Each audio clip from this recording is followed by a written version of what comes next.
Ano sabi mo? Hawak ng MBI si Grace? I want you to disappear. Forever. Naiintindihan mo ako, oras na may marinig ako tungkol sa'yo, magsalita ka, magpakita ka. Hindi ako magdadalawang isip, papatayin ko ang buong pamilya mo.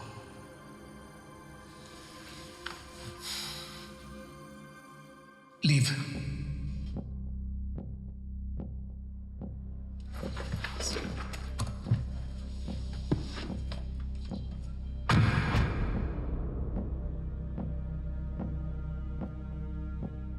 Sixto!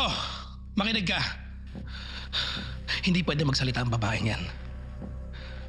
Ligpitin mo na yan. Siguraduhin mo na yung pagtakas ko, hindi ako pwedeng sumabit dito. Naiintindihan mo? Siguraduhin mo!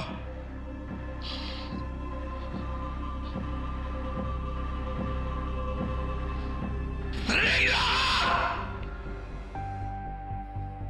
Bago niyo ako mababagsak, magkakapatayan muna tayo!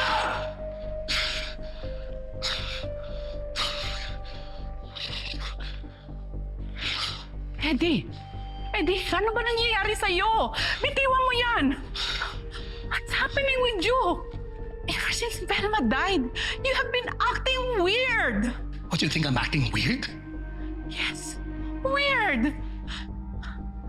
Alam kong mahirap tanggapin na patay na si Velma.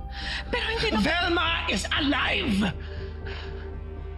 What? She's alive! Natatanong ako kung ba't ako nagkakaganito? It's because she's alive!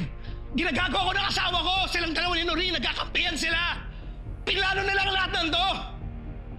Gusto nila ako sirain, ma! Naiintindihan mo?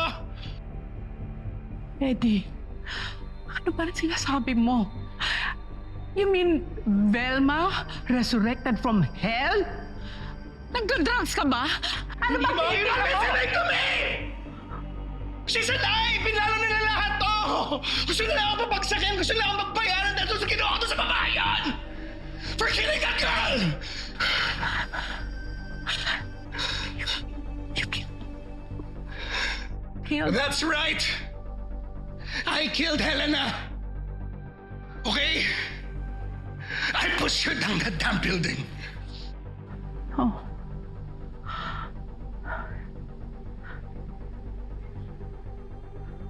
Kung ngayon alam niyo na yung totoo, matatanggap niyo pa ba ako bilang anak? Eddie, But don't worry. I got this, ma. Lilinisin ko to. I promise you. Bago pa nila ako mapapagsak, papatayin ko silang lahat. Eddie, please! Please, mag-usap muna tayo! Huwag kang umalis! Eddie, please!